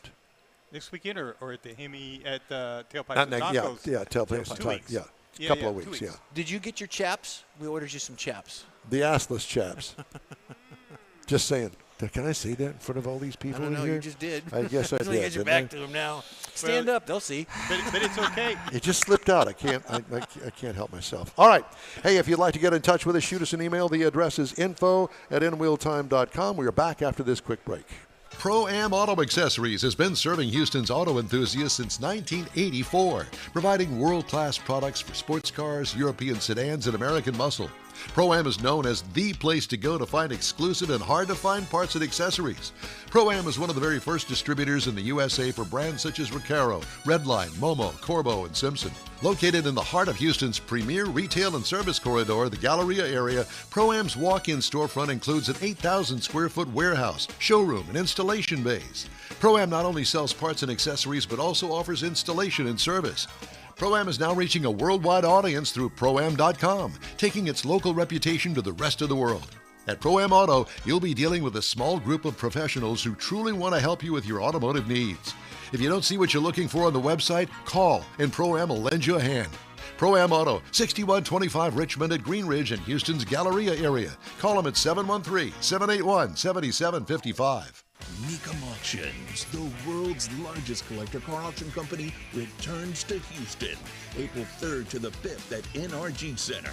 Join us for the fun, fast-paced, high-energy Mecum experience with 1,000 vehicles up for grabs. For avid collectors, first-time buyers, and enthusiasts of all ages, there's something for everyone. Bring home your dream car. Register to bid and buy spectator tickets now at Mecum.com. This is your place for all things automotive, the award-winning In-Wheel Time Car Talk Show, today coming to you from the fabulous HEMI Hideout in Brookshire, Texas. Just ahead, get you involved in the Hemmings Sold Car Roundup, little game that we play amongst ourselves. George Skelton, I guess you'll have to text it. How's George going to get in touch with us?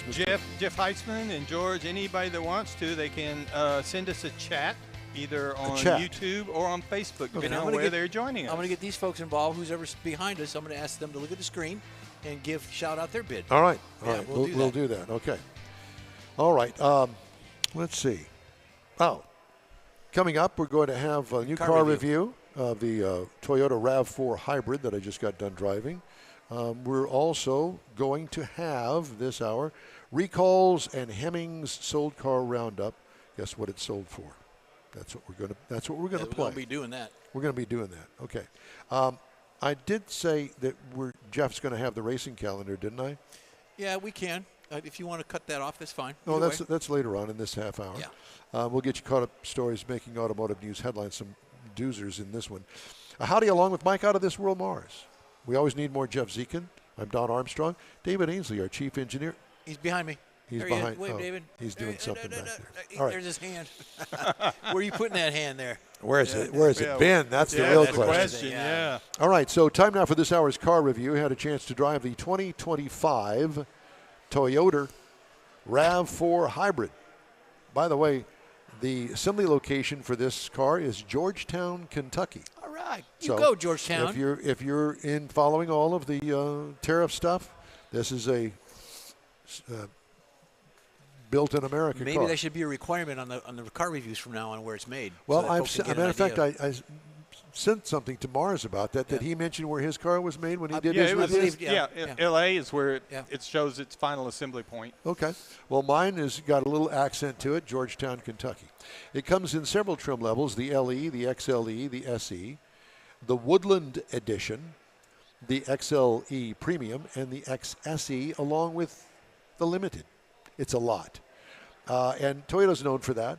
They have lots of packaged options that they put together and they call it something, and it saves you money as opposed to nitpicking all of the available options. I had the hybrid XSE all-wheel drive. This is a small SUV, seats 5. I tried to find out what platform this is on. Well, Toyota has got a new platform that is a platform for many of their vehicles. It's not just a Corolla or a Camry anymore that this is placed on. It's a special multi-purpose platform, and that's what this utilizes. Exterior changes from last model year, none. It was redesigned for 2019. Edgy, angular body style looks great. Sloping rear glass with the sunshade back over the top of it. Dual exhaust tips. Really? Okay. Bumper, front skid plate is melded into one. Clever idea, and it looks really great. What I liked about it, the overall look gets high marks in my opinion. Well balanced across all body panels. What could use improvement? A model with a little bling, perhaps, a city version, because they really tried to go with the off-road kind of tilt toward it, if you will. Interior highlights, although it's small, there's more room than you expect in this. Fit and finish is kid-proof and well-placed. Controls, easy to find and use. Dash is all business, but attractive. The cargo area, limited, but okay for a small SUV, especially with the rear seat up. Enough to get the groceries back home, let me put it that way. Fit and finish, I guess, again, kid-proof on that. Controls easy to find and use. Dash is all business. Limited space back there behind the third row seat. Rugged design, what could use improvement? Not a fan of the screen controlled by a knob on the center console. That's just my take on it. You know, some people like it. I'm not a big fan, but okay, that's the way that it is. 2.5-liter four-cylinder with a electric motor also helping out. 219 horsepower, CVT transmission. It will tow up to 1,750 pounds. 41 miles per gallon city, 38 highway. I got it combined to 39. I'm sorry, that's what it's rated. I got 28.6 miles per gallon over 293 miles. What I liked, the mileage with plenty of zip to get all those miles. Right. How I ride and handling sporty, that's all I can say. It kind of rides like that Lexus UX that I had. It's really nice. It's not too Tight little stiff. Yeah, it's nice. What could use improvement? It's great, well-rounded ride. It can go off-road on a limited basis. So I think that this is a nice split. If you have, your weekend ranch that you want to go up there from here up to the hill country in your ranch, it'd be a good one to go up a little there. dirt road work here. Yeah, and there. Yeah. Not crazy. This is not a Wrangler, but anyway. Here's the pricing. Base trim price $37,560. Prices tested $43,509. Base trim price, you can get into one of these at $32,300. Competitors, Hyundai Tucson Hybrid, $33,465. Honda CR-V Hybrid, $34,050. And the Ford Escape Hybrid for $32,490. Great car. If you're into a small SUV, I would definitely suggest that you go and test drive this. You can't go wrong with that Toyota. And that's my car review of the 2025 Toyota RAV4 Hybrid. Okay. Time now for our little recall list that we've got here. Okay. Is that okay? Can That's we do fine. that? I was just prepping. What were you prepping for? The auto history, and I got my racing calendar going. That's in the next segment. Okay. See here, it says here 45. Yeah, gotcha. Okay. Just wanted to make sure, because I wanted to get to our Hemmings game. I want to get to that. We gonna do you that right jumping the gun, like you do a lot. I know. I like jumping the gun. I know. Jeff said, I told him last night, I said, so I'll come by and pick you up about 7:20. Well, I like to get there early. I know, Jeff. I get out of bed in my underpants and look out the window, and guess whose car is in the front? There's Jeff, waiting in the car for me to turn off the light or some signal that he uses to say it's okay to go in. In the underpants. In the underpants. At least I haven't had one on my head yet. Oh, yeah. Okay, time now for this hour's car recalls. Cracked fuel injector may leak and cause a fire in the Ford Bronco Sport and the Ford Escape 21 through 23 model years. Vehicle rollaway with the drive shaft disconnect on the Ford Explorer 2020 to 2022. Martha, did you hear that clunk? The car is not going up. I'm pressing on the gas. It just ain't going anywhere. Sound like a drive shaft. Incorrect horn pad may prevent the horn from sounding on a Tesla Model X and Model S 21 to 25 That'd model be hell for me. I hate when my pad I know. goes bad. My horn pad. Is that what you young kids are calling it That's now? what they're calling it these days. I want to see that horn pad. Okay.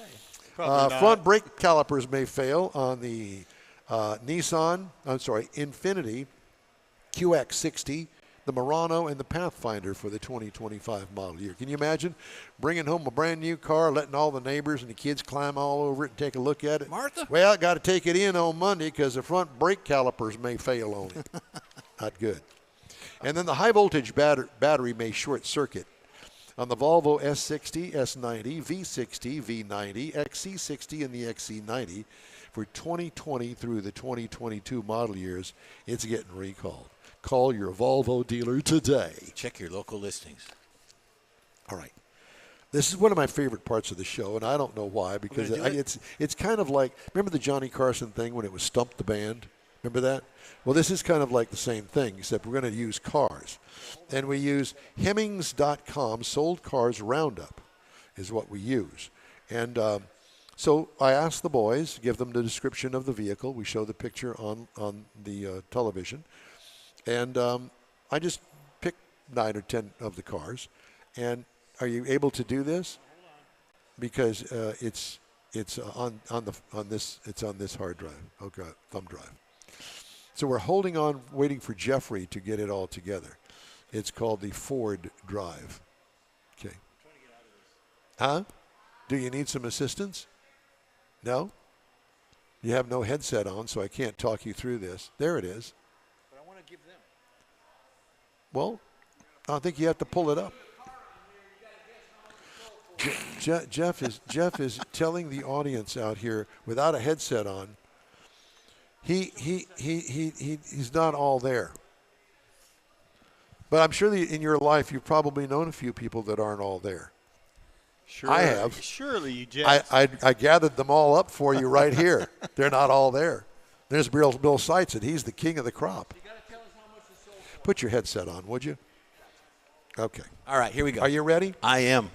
First up for bid is the 1957 DeSoto Fire Sweep. I like I it. never knew that was called the DeSoto Fire Sweep. My dad bought a DeSoto and had to teach Mom how to go out there with a broomstick and a hammer to get the starter to engage. Just saying. Anyway, I don't know about this one, but I will tell you right now that this is probably some sort of all-original special. How much do you think that this sold for on Hemmings used car? I'm going to say $32,000. $32,000, Mr. I'm Morris. going to say $14,000. Okay, how about $50,400 for the 1957 DeSoto Fire Sweep? Did y'all get it? You got it? Yeah, you got it. He got it. Okay, well, this will be an easy one for you. Here is a 2008 Shelby GT 500 Mustang convertible. How much do you think that sold at auction online? 2008 Shelby GT 500. Mr. Mars, your guess? Yeah, I'm going to say 50. Just a nice round 50. Wow. Okay. I'm going to go 38. Okay. Any guesses out there? You'd like to guess how much the car sold for? That car right there, it's on the television You said screen. 70. 70? How about 31.5? Now, I didn't drill down in it. It might have, 100,000 miles on it and been ragged out. I don't know, but whatever. Here's Jeff's car. Yeah, baby. The only problem is he can't fit it in the garage. No. This is a 1969 Cadillac DeVille. Fine. Priceless. A Cadillac DeVille convertible. Now, this particular DeVille is a two-door, okay? 1969. How much? It looks all original, doesn't it? Looks pretty good. Somebody took it to the car wash. I'm going to go 21. 21. What? David says 30. I hear a 30 somewhere. 30. This car sold on the Hemmings Sold Car Roundup for $21,525. You could have driven it here today. Put the top up, probably. Next up, my car, a 1969 Chevrolet Chevelle. It looks like an SS. It has some aftermarket wheels on it. My guess is this is a resto mod. Oh, absolutely. Based on the price of it, it's a really nice car. Okay, what do you think, Mr. Mars? How much would you give for that car? I'm going to say 28. 28. Oh, really? Jeffrey? I'm going to go 42. Okay. Any guesses? Okay, well, guess what? It sold for $73,500. Oh, my God. You own it. Man. Yeah. Okay, here we go. Now, Missed this that is our one. era. 1964 Pontiac, not a GTO, but the predecessor. This would be the Tempest. Okay? Pontiac Tempest. I'd drive that. 1964. And I bring this up because this is one of those that you would buy. You would buy this car and have a little weekend fun car to take on the Hot Rod Tour of Texas. Mars, what do you think? Well, we're diagnosing here. Yeah. I'm going to bump this up to about 29. 29. I was going to go 28. I'll go 26. Any guesses? What it sold for? 24? 24, 16.8. Sign me up. Yeah. But if you look at it, look at Did the you door. say 17? He did. Where's your But headset? he didn't put his headset on, so he don't count. He doesn't get the win. You don't count. But look at the door and look at the. Oh, I'm just saying. Look, it's a $16,000 car. I know, that's what I'm saying. It's That's probably got rusted through floorboards on the Oh, thing, man. but whatever. No, don't Okay, touch it. next up, anybody here from the country can really appreciate an old pickup truck? Long bed. It's a long wheelbase. Okay, this is a Regular cab. 1995 Ford F-150 regular cab. Sure. What do you think? $7,000. 7,000. $7,000, David That's a good says. one, David. What year was it? Mars, What this year? is a 95 Ford F-150. It looks super clean and completely stock. And it's four-wheel drive, so I'm going to go 16. Okay. You said 7,000. I'm going to go 701. Oh, God. Okay, any guesses out here in the peanut gallery? You wouldn't know what that is. That's my era. But the sold got price, David, David said 7. 12. how much did you say, David? I said 7. You said 7. So this truck sold for $12,600. And I think that the reason being is because pickup trucks are really hot right now, especially clean used ones. Yeah, this looks like a one owner, well taken care of.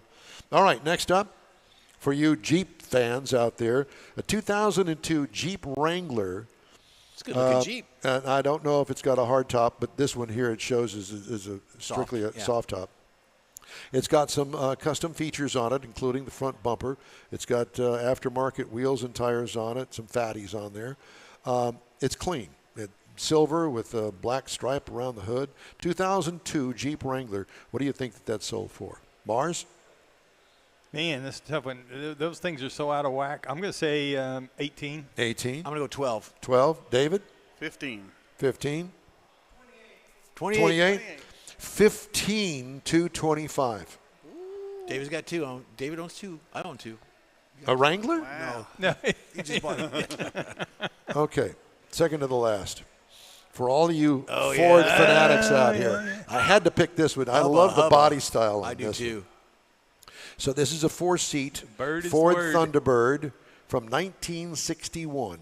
Black with a red interior, wide whites on it. I think it's got custom wire wheels on it, but it looks pretty stock. But based on the price, it's not stock. Okay? A stock one of these in this kind of condition, you go, well, yeah, I can see it getting that kind of money. But got fender skirts on it. I'm hinting now. Okay, I'm giving you a little bit of a hint as to what the price was sold for. Okay, what do you think? 61 Ford Thunderbird. 32. 32. Jeff? David goes first. David? 55,000. 55. 31. 5,000? 50. Oh, 50,000. You ready? You sitting down? What was it, ma'am? 21. You're close. You're the winner in this one. You just it's bought a sold car. for $18,900. Bought another one. That would be really cool to have in the collection. That would be a Hot Rod Tour of Texas car. Yeah, yeah, And yeah. if they're Ford people, it fits right in. Now, I think I told you that one of my wives went out and bought this when she was mad at me. This is a 1984 Is it Mercury number 4 Cougar. or 5? Which one? Yeah. Lisa. She went out and bought this thing, and then she, right after she bought it, put it into a flood up to the roof. Sorry. I'm not bitter. A 1984 Mercury Cougar.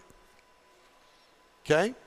I think we had this one on before. No, we didn't. No? We had a different one on, but it doesn't make any difference. What do you think that sold for? All Now, right. this looks completely stock, and I'm going to give you a hint. 4,000. It's only got 2,000 miles on Oh, it. it's pre-flood. Well, this is not the flooded car, clearly. How much do you think it sold for? Go, Mars. 12. 12. I'm going to go 9. 9? 5. 5? 7,500. 7,500? Yeah. 7,500? It sold for $11,000, and it's $11,025. Well, low miles. Yeah, it's With $10,000 too much. 2,000 miles on it. And it dried out.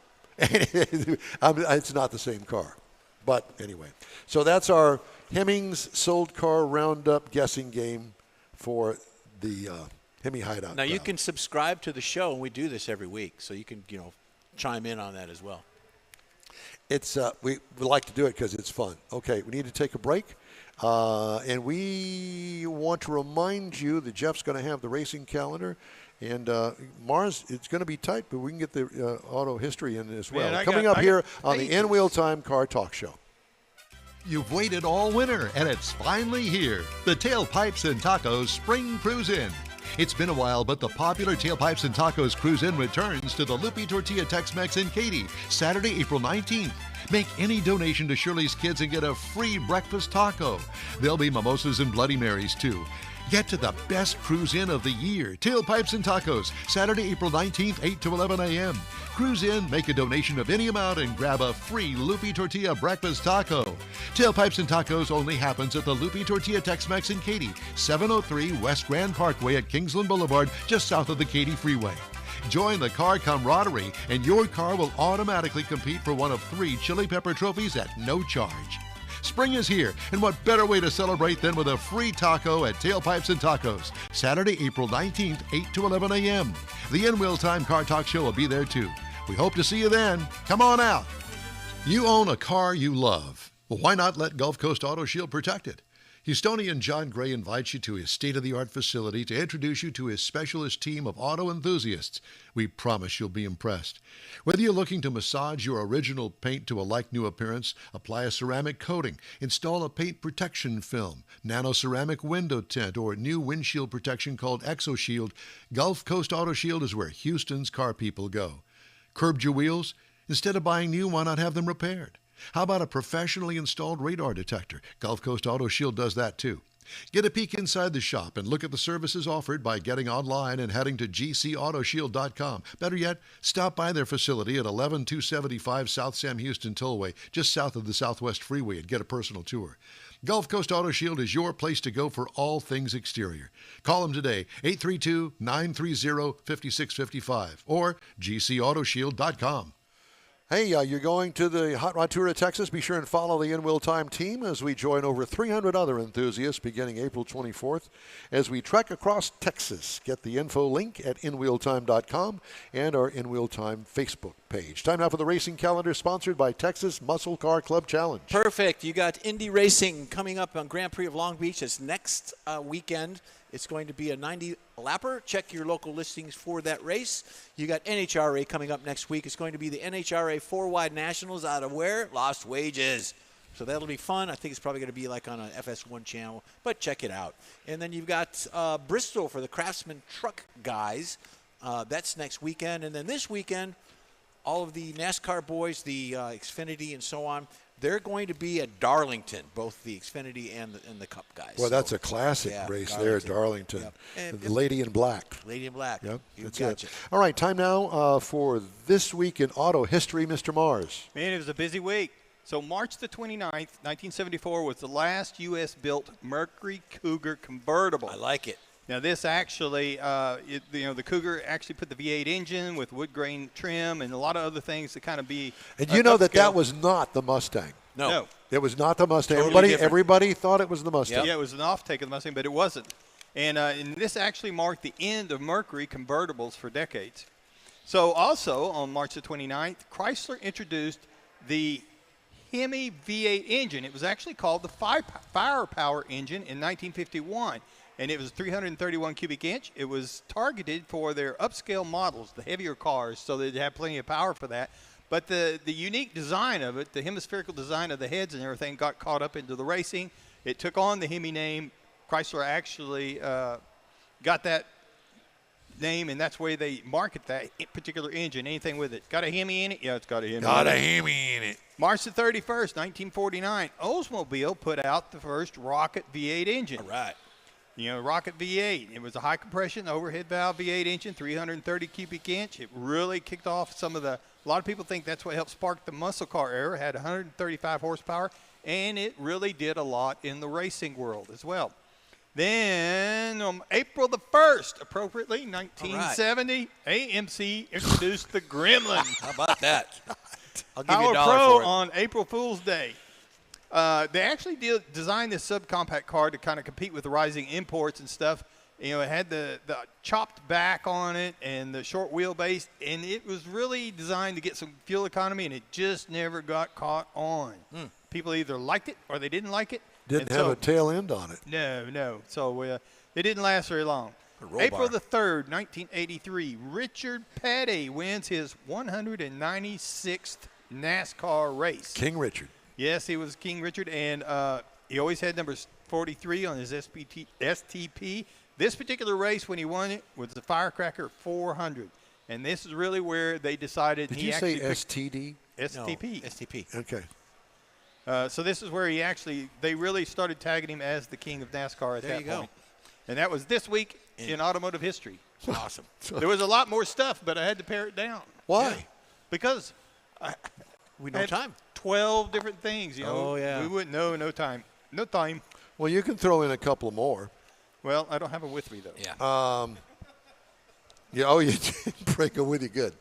I wanted to finish this. We got the tariff thing going on and stock markets crashing and all that. Since U.S. President Donald Trump announced an additional 25% tariff on automobiles and automobile parts last week, people in the collector car world have been wondering what else these new duties will have on the hobby. In what appears to be a last-minute reprieve, the latest presidential proclamation detailing the tariffs includes language exempting vehicles manufactured at least 25 years prior to the year of the date of entry. Such vehicles will continue to draw a 2.5% duty at the port of entry like they always have, but without the additional 25% that'll be added to newer vehicles. So if you want to go and get yourself a JDM, Yeah, that's what I was thinking. order it from Japan. As long as it's more than 25 years old, you're good Well, to that's go. kind of the rules they have now that they follow. So Well, you it can't works out. import them without having them go through all sorts of rigmarole because of the EPA. But Yeah, that's- crash testing and everything else. Yeah. Yeah, there's all of that. So those are that's really the big story all week long. I had one more, but It's kind of redundant. Kind of from the Department of Redundancy Department. beating that dead horse. Okay, well, let's not do that. Don't forget, next in 2 weeks, we're going to be at the Lupi Tortilla for the tailpipes and tacos. That's in 2 weeks out in Katy. All right, we're going to wrap up today's show right after these messages. Pro-Am Auto Accessories has been serving Houston's auto enthusiasts since 1984, providing world-class products for sports cars, European sedans, and American muscle. Pro-Am is known as the place to go to find exclusive and hard-to-find parts and accessories. Pro-Am is one of the very first distributors in the USA for brands such as Recaro, Redline, Momo, Corbo, and Simpson. Located in the heart of Houston's premier retail and service corridor, the Galleria area, Pro-Am's walk-in storefront includes an 8,000 square foot warehouse, showroom, and installation bays. Pro-Am not only sells parts and accessories, but also offers installation and service. Pro-Am is now reaching a worldwide audience through Pro-Am.com, taking its local reputation to the rest of the world. At Pro-Am Auto, you'll be dealing with a small group of professionals who truly want to help you with your automotive needs. If you don't see what you're looking for on the website, call and Pro-Am will lend you a hand. Pro-Am Auto, 6125 Richmond at Green Ridge in Houston's Galleria area. Call them at 713-781-7755. Mecum Auctions, the world's largest collector car auction company, returns to Houston, April 3rd to the 5th at NRG Center. Join us for the fun, fast-paced, high-energy Mecum experience with 1,000 vehicles up for grabs. For avid collectors, first-time buyers, and enthusiasts of all ages, there's something for everyone. Bring home your dream car. Register to bid and buy spectator tickets now at Mecum.com. Well, that's all for this week's In Wheel Time Car Talk Show. Be sure and check us out online at InWheelTime.com. We're always looking for new, informative, and fun things dealing with automobiles. If you have an idea or an event, let us know. Our email address is info@InWheelTime.com. When you're looking for award-winning car talk, you can find the In Wheel Time Car Talk Show 24/7 on the In Wheel Time app. On the road, grab a podcast anytime from your favorite podcast provider, including the new SiriusXM podcast channel. And be sure and catch us on the Odyssey radio app as well. We video stream our live show every Saturday, 10 to noon, on Facebook, YouTube, and InWheelTime.com when we can get it to work right. The In Wheel Time video technical director is we always need more Jeff Zekin. For booking agent, video editor, and people finder, but you didn't. You did a great job this week. Thank you very much. A lot of people. Mike out of this world, Mars, and our chief engineer, David Ainsley. I'm Don Armstrong. Next week, we'll be back at home in the Sugar Shack studios, followed by Tailpipes and Tacos at the Lupi Tortilla Tex-Mex in Katy, 8 to 11. Then we're going on tour with the Hot Rod Tour of Texas starting April 24th in Victoria. And we hope you'll join us and at least tune in. Thanks again for tuning in to In Wheel Time.